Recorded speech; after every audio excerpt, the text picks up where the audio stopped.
Friends, നിങ്ങൾ നേഴ്സായിട്ട് ഓസ്ട്രേലിയയിൽ വരാൻ ആഗ്രഹിക്കുന്നുണ്ടോ?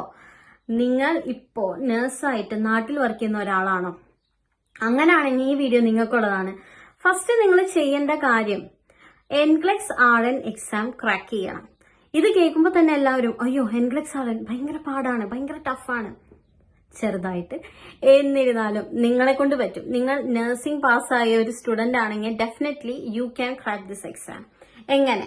ഞാൻ എങ്ങനെയാണ് NCLEX RN പാസ്സായത്, എന്റെ ഒരു എക്സ്പീരിയൻസ് ആണ് ഞാനിവിടെ ഷെയർ ചെയ്യുന്നത്. NCLEX RN എഴുതാൻ ആഗ്രഹിക്കുന്നവർക്ക് വേണ്ടി 3 ടിപ്സ് ആണ് ഞാൻ തരാൻ ആഗ്രഹിക്കുന്നത്. ഫസ്റ്റ് വൺ, ആദ്യം നിങ്ങൾ സെൽഫ് സ്റ്റഡി ആണ് ചെയ്യുന്നതെങ്കിൽ നിങ്ങൾ സെൽഫ് അസസ്മെന്റ് ചെയ്യണം. സെൽഫ് അസസ്മെന്റ് എന്ന് വെച്ച് കഴിഞ്ഞാൽ നിങ്ങളുടെ ലെവൽ എത്രയാണെന്ന് നിങ്ങൾ മനസ്സിലാക്കണം. ഒരിക്കലും ജഡ്ജ് ചെയ്യരുത്. എന്നെ കൊണ്ട് പറ്റത്തില്ല, അത് കഴിഞ്ഞ് എന്നെ കൊണ്ട് പറ്റത്തില്ല, നിങ്ങൾ ഒരിക്കലും ജഡ്ജ് ചെയ്യരുത്. കാരണം നിങ്ങൾ ഒരു പഠിക്കാതെയാണ് നിങ്ങൾ ഈ സെൽഫ് അസസ്മെന്റ് ചെയ്യുന്നത്. ഈ സെൽഫ് അസസ്മെന്റ് എവിടെ ചെയ്യാം? ഒരുപാട് സോഴ്സസ് അവൈലബിൾ ആണ്. ആർച്ചർ, യുവേൾഡ്, ആപ്പിൾ RN, കാപ്ലൻ, അങ്ങനെ ഒരുപാടുണ്ട്. നിങ്ങൾക്ക് ഏത് ആപ്പ് വേണമെങ്കിലും ചൂസ് ചെയ്യാം. നിങ്ങളുടെ ബഡ്ജറ്റിനൊക്കെ അനുസരിച്ച് നിങ്ങൾ സബ്സ്ക്രൈബ് ചെയ്യുക, സെൽഫ് അസസ്മെന്റ് ചെയ്യുക, നിങ്ങളുടെ വീക്ക് പോയിന്റ്സ് ഐഡന്റിഫൈ ചെയ്യുക. ഇതാണ് ഫസ്റ്റ് തിങ്. സെക്കൻഡ് കാര്യം നിങ്ങൾ എന്താണ് ചെയ്യേണ്ടതെന്ന് വെച്ചാൽ നിങ്ങൾ ഒരു ടൈം ടേബിൾ ഉണ്ടാക്കണം, ഒരു കലണ്ടർ ഉണ്ടാക്കണം. ഇത്രയും ദിവസത്തിനുള്ളിൽ നിങ്ങൾ ക്രാക്ക് ചെയ്യും. ഞാൻ ഒരിക്കലും പറയുന്നില്ല വിത്തിൻ 10 days, വിത്തിൻ 15 days നമ്മളെ കൊണ്ട് ഇത് പറ്റും. കാരണം 4 കൊല്ലത്തെ ഫുൾ കാര്യങ്ങളാണ് നമ്മൾ ഇതിൽ പഠിക്കുന്നത്. മിനിമം ഒരു 1 month എങ്കിലും വേണം. എന്റെ പേഴ്സണൽ ഒപ്പീനിയൻ ആണ്. മറ്റുള്ളവർക്ക് വേറെ എന്തെങ്കിലും ഒപ്പീനിയൻ ഉണ്ടാവും, പക്ഷെ എന്റെ പേഴ്സണൽ ഒപ്പീനിയൻ ആണിത്. കലണ്ടർ ഉണ്ടാക്കാം. നിങ്ങൾ ജോലി ചെയ്യുന്ന ഒരാളാണെങ്കിൽ, ഞാൻ ജോലി ചെയ്തുകൊണ്ടിരുന്ന സമയത്താണ് ഞാൻ ഇത് പഠിച്ചത്.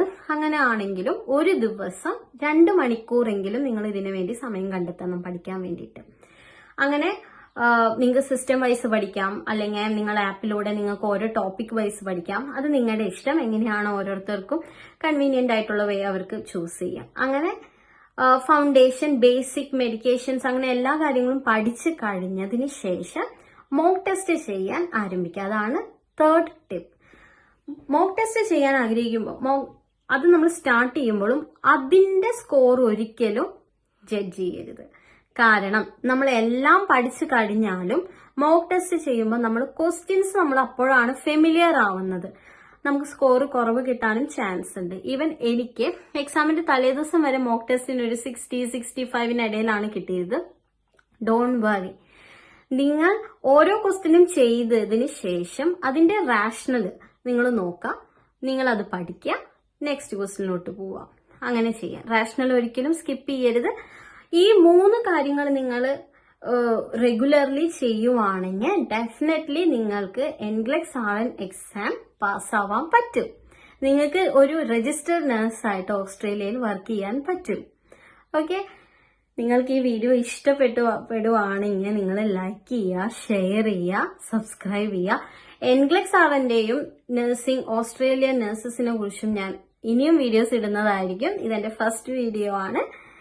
Thank you so much. ഞാൻ അടുത്ത വീഡിയോയിൽ വീണ്ടും കാണാം.